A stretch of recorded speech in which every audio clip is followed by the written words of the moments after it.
Law 1. Never outshine the master.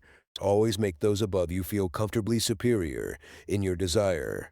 To please and impress them, do not go too far in displaying your talents, or you might accomplish the opposite, inspire fear and insecurity. Make your masters appear more brilliant than they are, and you will attain the heights of power of Riona's insecurities.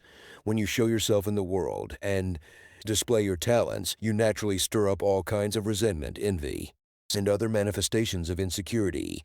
This is to be expected. You cannot spend your life worrying about the petty feelings of others. With those above you, however, you must take a different approach when it comes to power. Outshining the master is perhaps the worst mistake of all. Do not fool yourself into thinking that life has changed much since the days of Louis Roman XIV and the Medicis. Those who attain high standing in life are like kings and queens. They want to feel secure in their positions and superior to those around them in intelligence, wit, and charm. It is a deadly but common misperception to believe that by displaying and vaunting your gifts and talents, you are winning the master's affection. He may feign appreciation, but at his first opportunity he will replace you with someone less intelligent, less attractive, less threatening, just as Louis Roman XIV replaced the sparkling Fouquet with the bland Colbert, and says with Louis, he will not admit the truth, but will find an excuse to rid himself of your presence. This law involves two rules that you must realize. First, you can inadvertently outshine a master simply by being yourself. There are masters who are more insecure than others, monstrously insecure. You may naturally outshine them by your charm and grace.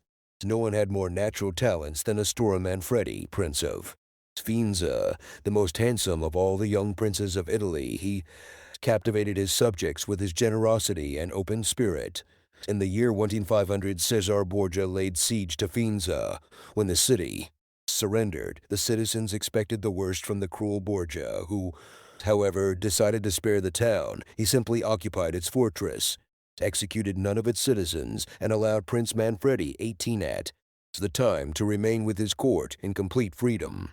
A few weeks later, though, soldiers hauled Astora Manfredi away to a Roman prison. A year after that, his body was fished out of the river Tiber, a stone tied around his neck. Borgia justified the horrible deed with some sort of trumped-up charge of treason and conspiracy, but the real problem was that he was notoriously vain and insecure. The young man was outshining him without even trying. Given Manfredi's natural talents, the prince's mere presence made Borgia seem less attractive and charismatic. The lesson is simple. If you cannot help being charming and superior, you must learn to avoid such monsters of vanity. Either that or find a way to mute your good qualities when in the company of a Cesar Borgia. Second, never imagine that because the master loves you, you can do anything you want. Entire books could be written about favorites who fell out of favor by taking their status for granted, for daring to outshine.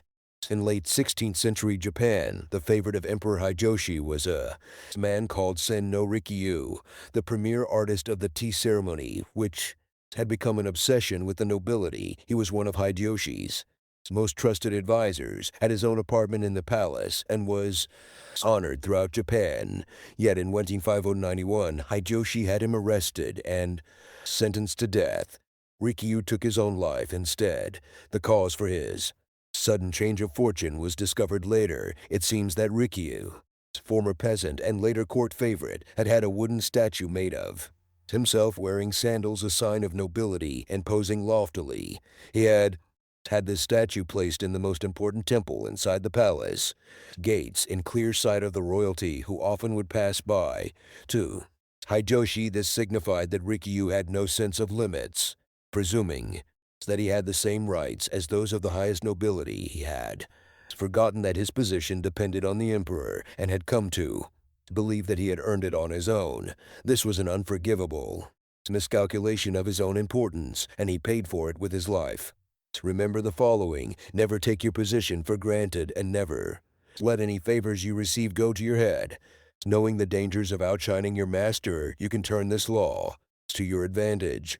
First, you must flatter and puff up your master. Overt flattery can be effective, but has its limits. It is too direct and obvious.